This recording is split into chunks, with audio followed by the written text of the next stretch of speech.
Bonjour tout le monde, j'espère que vous passez une superbe conférence pour cette édition 2024 de la TSIP. Je me présente, je m'appelle Christophe Grova, professeur au département de physique de l'Université Concordia ainsi qu'à l'École de la Santé et ingénieur biomédical, professeur adjoint à l'Université de McGill. Je tiens tout d'abord à remercier professeur Ben Hamida ainsi que toute son équipe pour l'invitation pour cette conférence.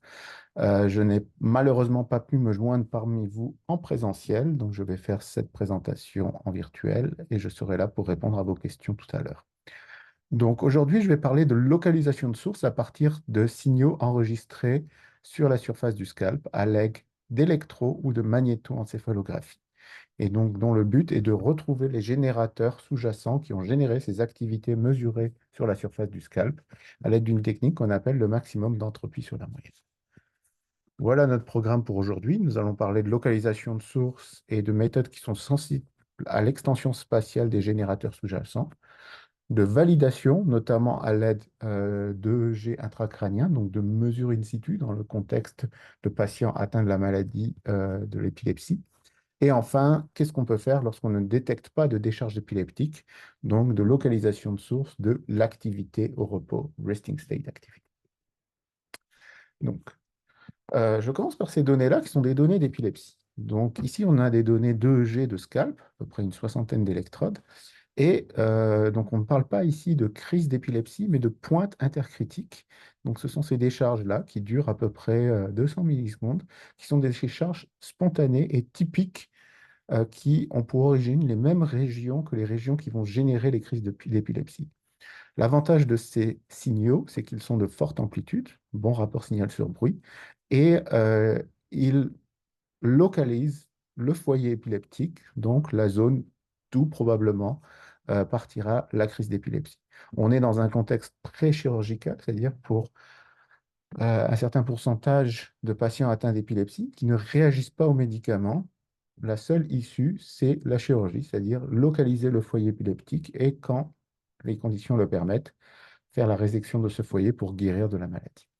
La raison pour laquelle je vous montre ces signaux-là, c'est que dans ce contexte préchirurgical, ces données-là qui viennent de l'Université de Chicago ont été acquis de manière simultanée à des EEG intracrâniens, donc des mesures intracérébrales in situ. Et ce qu'on voit au moment de cette acquisition qu'on voit en surface de ce qui se passe en intra, voilà ce qu'on trouve. Donc c'est simplement pour vous montrer qu'il y a beaucoup plus de choses en intracérébral de ce qu'on peut détecter sur la surface du scalp. Et nous, notre objectif va être de retrouver les sources de ces générateurs-là le long de la surface corticale à partir des mesures de signaux de surface. Évidemment, nous ne voyons que le sommet de l'iceberg, donc beaucoup d'activités vont être perdues dans cette transformation qui passe notamment par le crâne. Et donc, pour voir un signal de cette amplitude sur le scalp, il faut qu'on ait une extension spatiale suffisante et une synchronisation suffisante pour avoir suffisamment de rapport signal sur bruit. Et donc, tout l'objectif va être d'obtenir des techniques de reconstruction de sources qui sont sensibles à cette extension spatiale. De quelle extension spatiale on parle? Pour des techniques de localisation de sources et pour des pointes, on parle de 4 à 8 cm² le long du cortex pour de l'EEG et peut-être 3 à 4 cm² en MEG. Donc voilà un ordre de grandeur de l'extension spatiale qu'on va vouloir localiser pour détecter ces signaux à un fort rapport signal sur bruit sur la surface du scalp. Par contre, ces données ont été mesurées à l'aide de techniques d'électrocorticographie. Donc, probablement qu'on est en deçà des réelles mesures d'extension, car sur les données d'électrocorticographie, on ne mesure qu'une partie du cortex. Donc, on voit ce qui se passe quand on déplie le cortex ici. Et en plus, on a affaire à des phénomènes d'atténuation et d'amplification sur soit le milieu, soit les bords de la grille. Donc, l'image n'est pas si simple, mais on a besoin de retrouver cette extension spatiale. Dans ce contexte, avec mon collaborateur principal, Dr Jean-Marc Lina, de l'École de technologie supérieure à Montréal, nous avons développé cette technique dite du maximum d'entropie sur la moyenne, MEM, qui est notamment disponible comme plugin dans le logiciel Brainstorm. Et je vais vous présenter cette méthode, notamment dans le domaine temporel, parce qu'elle est sensible à l'extension spatiale des sources sous-jacentes. Et ensuite, nous allons regarder comment l'extension sur base d'ondelette de cette méthode est idéale pour localiser des oscillations. Nous avons aussi une technique dite des ridges qui permet de localiser les sources synchrones, mais je ne vais pas parler de cette technique-là aujourd'hui. Donc, le MEM. Le principe du MEM est un principe bayésien. On parle de localisation, de résolution d'un problème inverse mal posé. Donc, pour un certain nombre de signaux mesurés sur le scalp, donc une centaine d'électrodes EEG ou 200, 300 capteurs MEC, on veut reconstruire le courant, la distribution de courant sur toute la surface corticale. Le problème est mal posé, il admet une infinité de solutions. Donc, pour choisir une solution, on va avoir affaire à des techniques de régularisation. Au sens bayésien, on va partir d'un a priori, d'une loi de distribution qui résume ce qu'on sait, ce qu'on suppose sur la distribution de courant. Et on va ensuite avoir toute une distribution, une famille de distribution de ce courant, J étant le courant sur la surface corticale, qui explique les données. Donc si j'applique un problème direct à J, j'ai quelque chose qui est proche de mes données. Et on va utiliser un modèle probabiliste, c'est-à-dire que la distance entre ces deux distributions, nous allons mesurer la divergence de Leibler-Kullback. Donc, c'est ce qu'on appelle l'entropie relative. Donc, le principe du MEM est de choisir la distribution de courant qui explique les données tout en étant la plus proche au sens de l'entropie relative de notre a priori. Ce qui est intéressant dans cette technique, ça c'est juste une technique de régularisation, c'est comment c'est l'a priori qu'on va utiliser. Donc, dans le MEM, on a un modèle sous-jacent qui suppose que l'activité cérébrale est organisée sous forme de parcelles et chacune de ces parcelles peuvent être actives ou non. On a SK, qui est une variable cachée qui gère l'état de chaque parcelle. Et donc, soit alpha K étant la probabilité d'activité d'une parcelle, soit elle est inactive et on a une distribution de Dirac qui va éteindre la parcelle, soit elle est active et on a une distribution gaussienne qui gère la distribution des courants sur la surface corticale. Et à partir de cet a priori, nous allons le fitter aux données pour trouver une solution qui, on va le montrer, est sensible à l'extension spatiale de par les propriétés de cet a priori. Plus spécifiquement, la parcellisation est obtenue à partir des données, donc il s'agit d'une technique de croissance par région. On peut l'arrêter à un certain niveau d'échelle, donc on peut avoir différents niveaux de nombre de parcelles, allant typiquement de 40 parcelles de 50 cm² chacune, ou environ 200 parcelles de 5 cm². La méthode est assez stable en fonction de cette parcellisation. En général, on conseille d'utiliser un nombre de parcelles qui est similaire au nombre de capteurs. On va garder la même parcellisation le long du temps. Les alpha K, les probabilités d'activation de chaque parcelle vont être initialisées à l'aide d'une technique de type de projection qui va estimer la probabilité d'activité de chaque parcelle. Les moyennes sont initialisées à 0. Et pour la variance, on va initialiser avec la moyenne d'une technique standard du domaine, qui est la localisation par minimum d'énergie, et associée à un lissage spatial. Je passe un peu les détails là-dessus, mais le principe maintenant est de résoudre le système. Donc, c'est de trouver cette distribution des P star qui est la plus proche de notre a priori, tout en expliquant les données. On peut montrer, et si vous voulez trouver la preuve mathématique, je vous encourage à aller regarder ce papier de Cécile Amblard et de Jean-Marc Lina, et on montre que résoudre ce problème revient à résoudre un problème non linéaire dont la fonctionnelle est convexe, donc elle admet un optima, dans un espace de dimension, le nombre de capteurs et non le nombre de sources. Le nombre de capteurs est de 100, 200, le nombre de sources est plutôt de 10 000. Donc on est capable de résoudre non linéairement ce système et d'avoir notre solution, notre carte de courant pour chaque instant temporel. Donc on va valider ces techniques-là et montrer qu'en effet, grâce à cet a priori, ce modèle de parcellisation, on va être sensible à l'extension spatiale des sources sous-jacentes. Alors, on va commencer par des simulations réalistes. Donc, ici, je vous présente un travail qui a été réalisé en collaboration avec l'équipe de Rennes, donc Isabelle Merlet, Fabrice Wendling. Donc, nous avons utilisé un modèle computationnel de génération des données qui est un modèle de masse neurale. Donc, on a un modèle qui implique des neurones excitateurs et inhibiteurs qui vont générer de manière spontanée ces pointes ces pointes épileptiques, dans une région qu'on aura définie, sachant que pour le reste du cerveau, on a ce même type de modèle qui génère une activité de fond. Donc, on a l'activité de fond, l'activité épileptique, on implique un problème direct, donc on génère les données EEG haute densité ou MEG sur le scalp, dans lequel on va voir apparaître nos pointes qui ressemble de manière très proche aux pointes cliniques qu'on obtient, avec du bruit autocorrélé dans le temps et dans l'espace qui est réaliste. On va appliquer nos différentes techniques de reconstruction. Donc ici, on avait comparé le MEM avec une technique, une extension du scan de musique développée par l'équipe de Rennes. Donc deux techniques qui sont sensibles à l'extension spatiale, comme vous pouvez le voir ici pour une première source ou ici pour une deuxième. Et voilà les résultats pour différentes sources en variant l'extension spatiale. Ici, on a validé l'extension spatiale par rapport au ground truth, par rapport à la vérité de la simulation pour différentes extensions à l'aide d'une analyse lunaire sous la courbe Roth.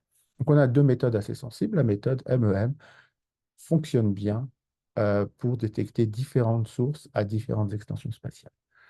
Voilà comment la méthode se comporte quand on l'utilise sur des données réelles. Ici, des données qui sont censées donner une source focale, donc très propre. Il s'agit de stimulation du nerf médian, une stimulation somesthésique des aires du toucher. Et on voit à 20 millisecondes après la stimulation électrique, on voit le générateur ici par le MEM et aussi par les autres techniques standards. Le maximum est localisé de la même manière par toutes les méthodes, mais notre méthode se présente mieux sur le côté extension spatiale. Évaluation sur données cliniques. Donc voilà une pointe épileptique mesurée en EEG et en MEG. Et voilà un type de localisation par méthode standard, minimum norme ou par MEM. Donc nous avons d'abord comparé notre méthode à la méthode de référence clinique qui est pour chaque pointe, au pic de la pointe, on modélise la source par un dipôle et on a évalué la pertinence clinique par rapport à ce qu'on savait de ces patients. Donc, on a fait cette étude sur 49 patients, 340 études, et donc on a montré que le dipôle localisait bien l'activité dans 70% des cas et le MEM dans 80% des cas. Ensuite, on a utilisé les mêmes données pour comparer le MEM à d'autres des techniques de sources distribuées, donc le long de la surface corticale, donc le minimum norme, S-Loretta, DSPM, qui sont des techniques standards, toutes disponibles dans Brainstorm. Et donc là, on montre qu'autour du foyer présumé, qui est ici une lésion, notre méthode se cadre bien sur cette région présumée, alors que les autres localisent bien le maximum, mais sont plus étendus. Ce qu'on voit ici, il y a plus d'étendue autour du foyer présumé.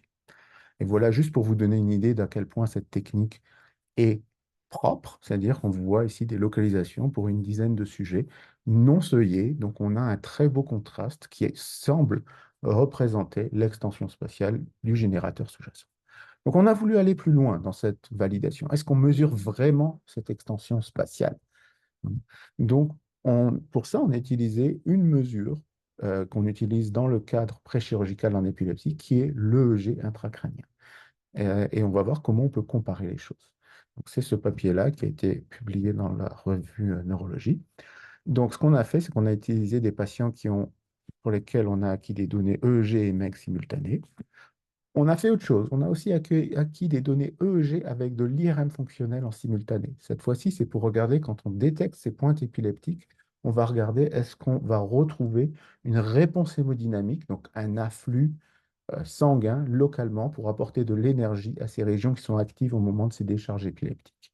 Et donc, on va comparer ces deux techniques non invasives avec une technique d'enregistrement in situ invasif qui est l'EEG intracrânien.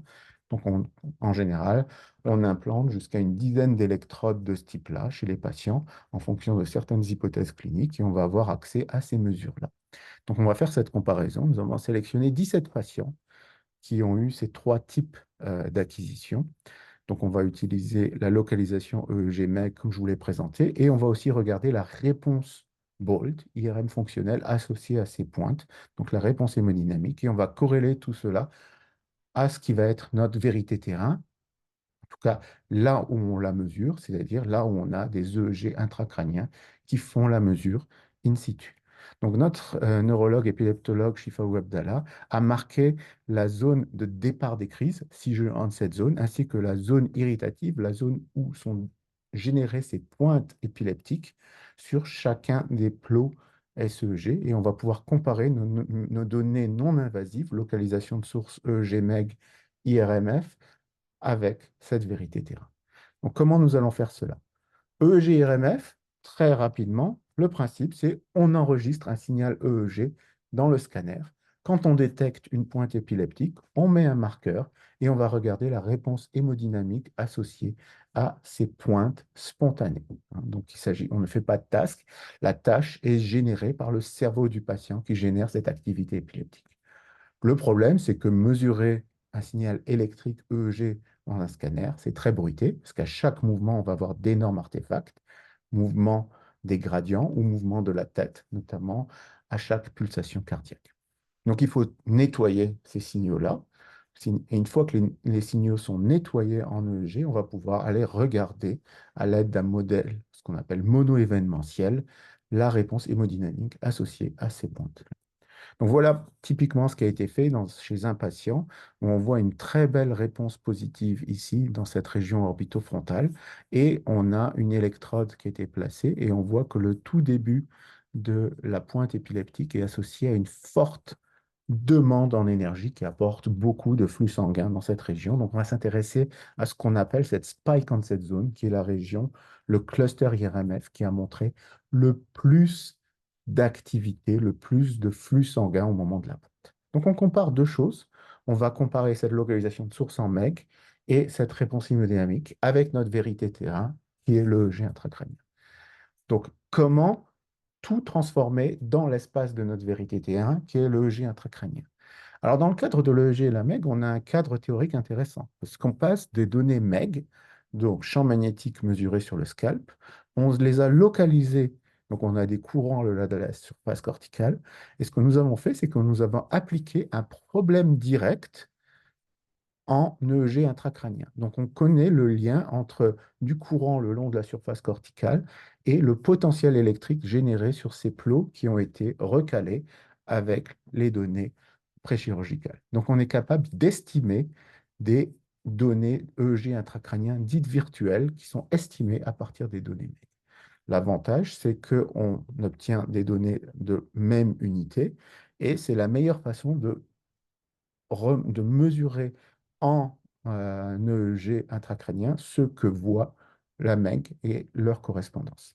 Voilà un exemple de ce qui avait été fait. Donc là, on a un signal EEG intracrânien réel sur une pointe moyennée et celui reconstruit à partir d'une reconstruction de source en MEG.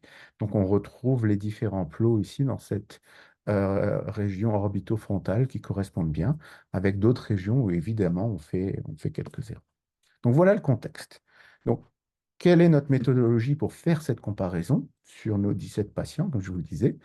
On a deux acquisitions séparées, l'EEG, la MEG, l'EEG RMF. Donc l'épileptologue va marquer manuellement ces décharges épileptiques, ces pointes spontanées sur ces deux enregistrements. À partir de l'EEG de la MEG, on fait une localisation de source qu'on va voir ici. Et à partir de l'EEG RMF, on regarde la réponse hémodynamique qu'on va voir ici. Donc ça, ce sont nos données non invasifs. Ensuite, on fait l'enregistrement EEG intracrânien invasif. Donc, on va détecter des pointes, les moyennées, et on va aussi regarder ce qui se passe au niveau des crises, parce que le lien entre activité intercritique, donc les pointes et les crises, il y a beaucoup de correspondances, mais ce n'est pas exactement les mêmes régions. Donc ici, on va représenter cela dans l'espace SEG. Donc voilà à quoi ça va correspondre. On a nos différentes électrodes, ici une dizaine d'électrodes. A, donc right, RA, amygdale droite, hippocampe droit, orbitofrontal droit, et les différents plots. 1, 2 veut dire les plots les plus internes versus les plots les plus superficiels. Donc, dans cet exemple-là, le neurologue a marqué cette électrode orbitofrontale comme étant la zone irritative de décharge des pointes et la zone de décharge des crises, de début des crises. C'est exactement le même dans ce cas-là, ce n'est pas toujours le même. Et donc, on va pouvoir projeter nos données non invasives dans ces données-là. Donc, à partir de l'EEG à la MEG, on applique le problème direct EEG intracrânien. Donc, on a un potentiel électrique virtuel qui a été estimé à partir des données MEG. Donc, voilà ce que ça donne. Et donc, on va pouvoir comparer cette carte-là avec cette carte-là. Pour l'hémodynamique, on parle de deux choses différentes. Donc, on a simplement fait une projection à l'aide de sphères autour de chacune des électrodes pour projeter l'activité hémodynamique ici sur ces plots. Donc là, on avait une réponse positive. Là, on avait un potentiel positif ici et un peu plus négatif ici. Et donc maintenant, on va pouvoir comparer ces données-là estimées dans l'espace EEG intracrânien avec notre vérité terrain. Donc soit on va le comparer Pour l'extension spatiale, donc on va utiliser des techniques d'herbe sous la courbe ROC en utilisant cette distribution comme étant la vérité, ou des distances à des plots très spécifiques, notamment le plot d'où les pointes commencent leur décharge, le plot qui va montrer la décharge maximum en des pointes, ou ce qu'on appelle le seizure core, donc le plot qui montre le plus d'activité au début d'une crise. Donc, voilà ce que ça donne sur un autre sujet.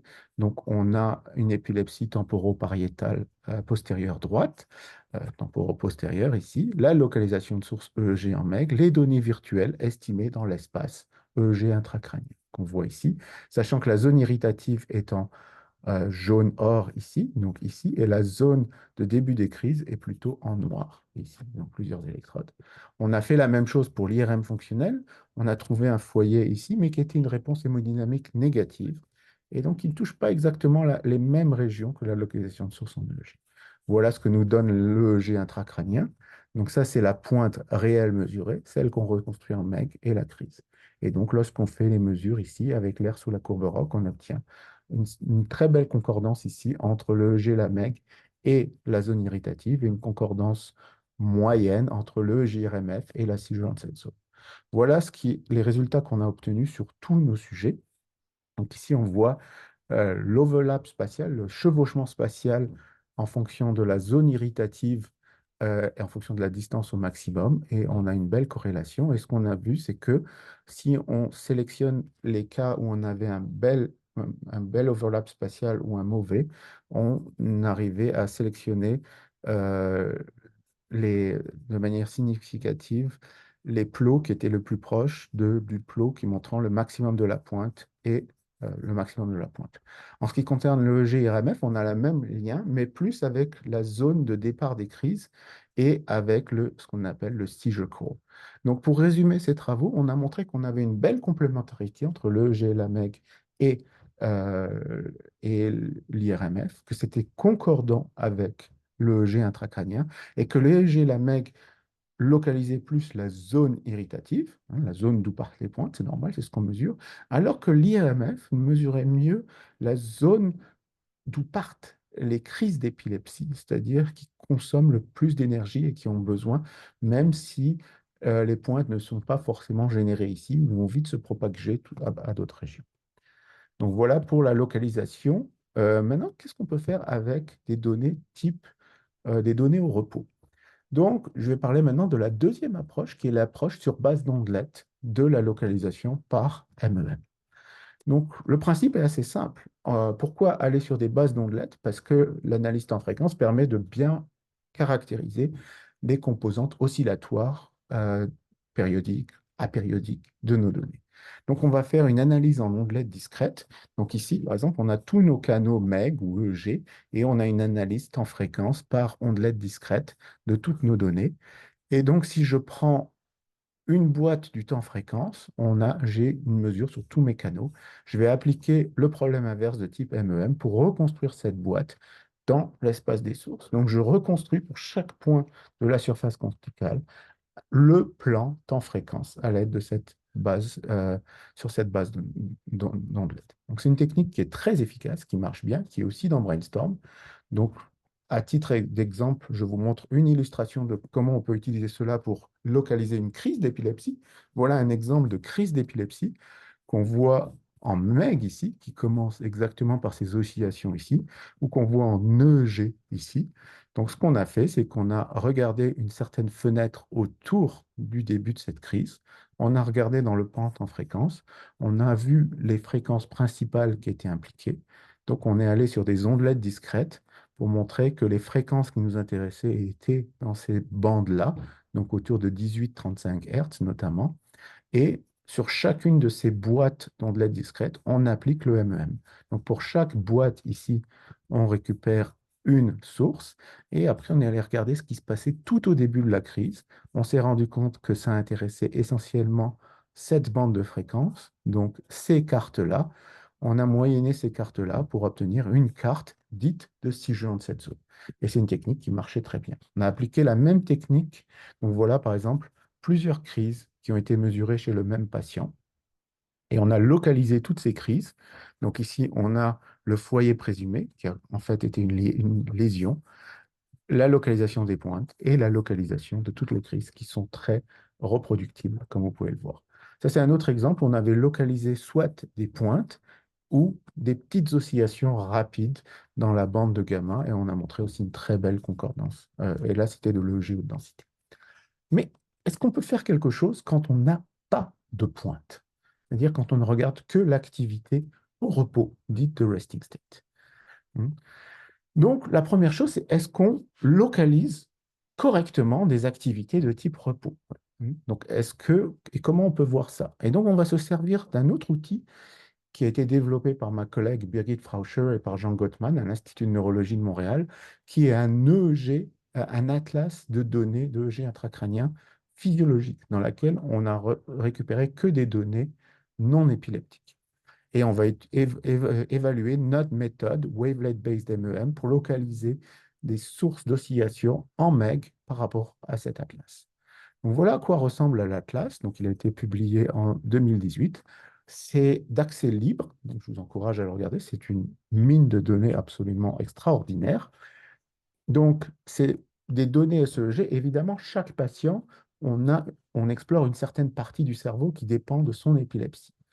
Sur chaque patient, on a sélectionné que les plots qui n'étaient non épileptiques. Et donc, Birgit Frauscher et l'équipe ont mm, récupéré des données qui venaient de différents groupes. Je pense qu'il y avait 4 ou 5 groupes qui étaient dans cette étude multicentrique pour récupérer une couverture totale et donner accès à ces données dites de la SEG. Donc, ça permet de vraiment regarder ce qui se passe. Donc, voilà à peu près ce à quoi correspond. On a notre vérité terrain, on a 2300 canaux, et pour chacun de ces 2300 canaux qui viennent de 110 patients différents, parce qu'on n'a pas 2300 canaux chez un même sujet, on a 60 secondes d'enregistrement resting state. Pour la MEG, on a sélectionné 45 sujets. On a localisé à l'aide du wavelet MEM 60 secondes d'activité au repos, yeux fermés.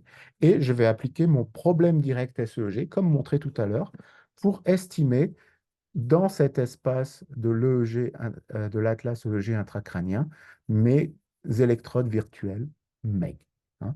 Donc là, maintenant, j'ai généré 45 sujets, 2300 canaux, donc j'ai 2300 par 45 sujets reconstruits. Et on va pouvoir comparer les électrodes virtuelles SEG qui ont été reconstruites à partir de la MEG versus ce qui provient de l'Atlas. Et donc, en faisant ça, on peut regarder qu'est-ce qui se passe. Et donc, voilà, pour quelques régions, le spectre qu'on obtient en noir, c'est l'Atlas de G intracrânien, et en bleu, ce qu'on reconstruit en MEG. Ou alors ici, c'est quand on a enlevé la composante impériodique en 1 sur F, et on voit que sur certaines régions, on reconstruit vraiment bien. Donc, le spectre noir et le spectre orange coïncident bien, alors que sur certaines régions profondes, comme l'hippocampe, par exemple, on faisait plusieurs erreurs. On voit bien ici qu'on reconstruit une pointe d'activité dans la bande alpha en MEG, alors qu'elle n'existe pas en EEG intracrânien. Voilà une manière de quantifier, donc plus l'overlap entre ces mesures, donc plus c'est rouge, plus on a une meilleure correspondance entre la MEG transformée en EEG virtuel et l'EEG intracrânien. Et après avoir enlevé la composante apériodique, on a une très belle concordance sur la surface, sur le cortex, sur la surface mésiale, un peu moins, mais c'est bon. Donc, en gros, on est capable de reconstruire ces oscillations dans la plupart des bandes de fréquences.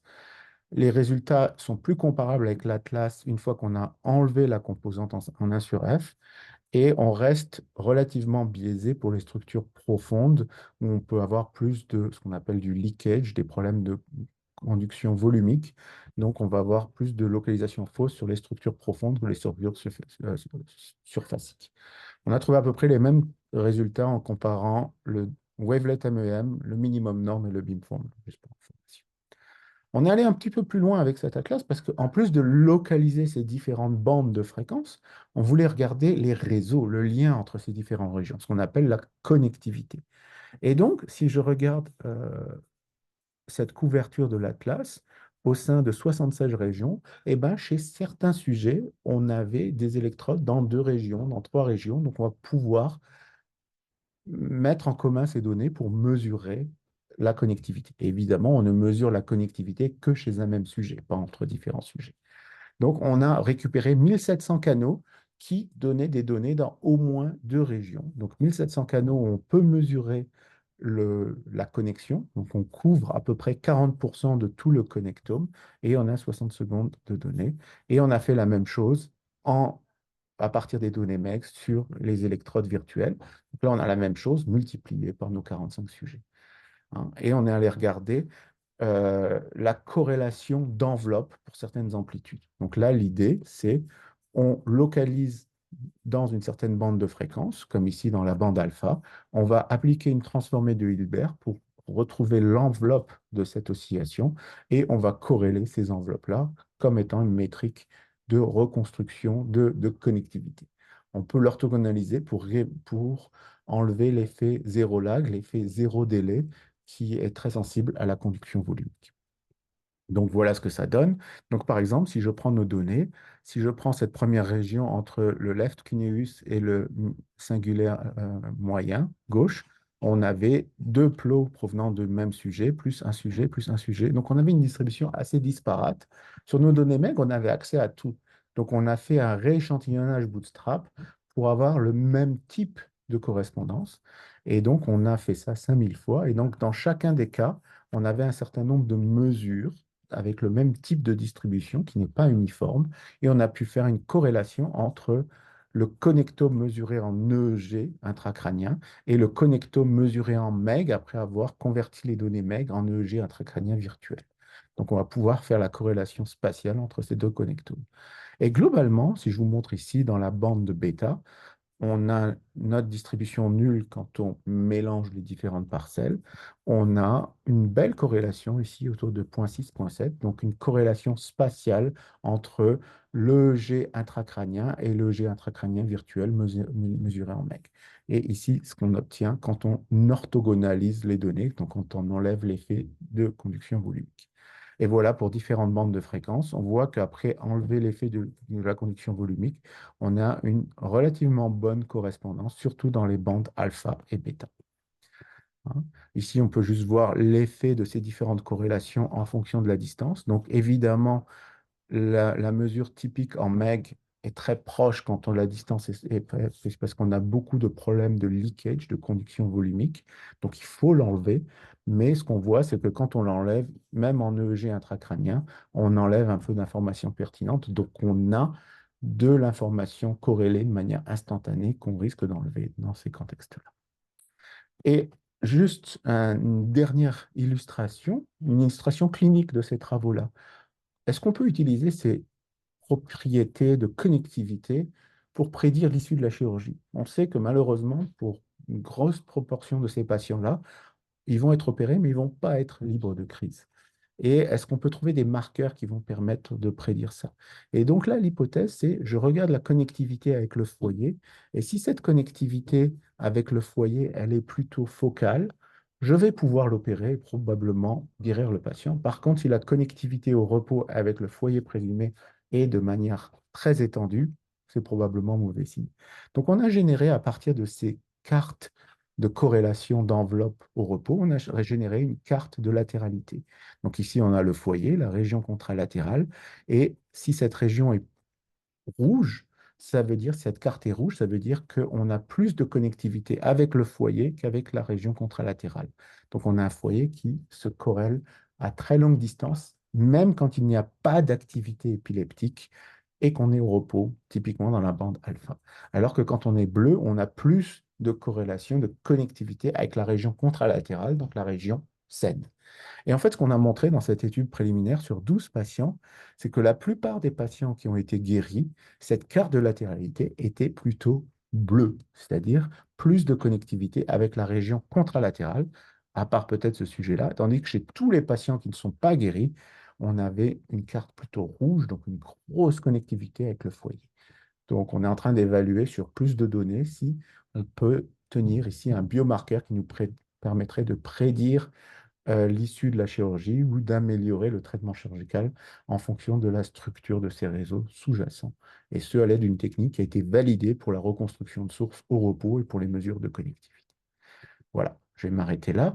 Donc, J'ai essayé de démontrer qu'il était important de considérer l'extension spatiale lorsqu'on reconstruit les sources et qu'on analyse des réseaux, surtout dans le contexte de l'épilepsie. Pour ça, les méthodes linéaires ne sont pas vraiment sensibles à l'extension spatiale. Par contre, plusieurs méthodes non linéaires ont été proposées. Donc, celle que nous, on propose, le maximum d'entropie sur la moyenne, qui est disponible en Brainstorm, mais aussi d'autres techniques comme FastIRES, proposé par le groupe de Bin-E, ou ExoMosaIC, proposé par le groupe de Wendling et Albera à Rennes. Tous nos packages sont disponibles dans le logiciel Brainstorm et on vient de faire un plugin pour les rendre disponibles dans le package Python et MiniPython. La localisation d'activité au repos semble précise pour les régions corticales. Attention au problème de leakage de volume conduction pour les régions profondes.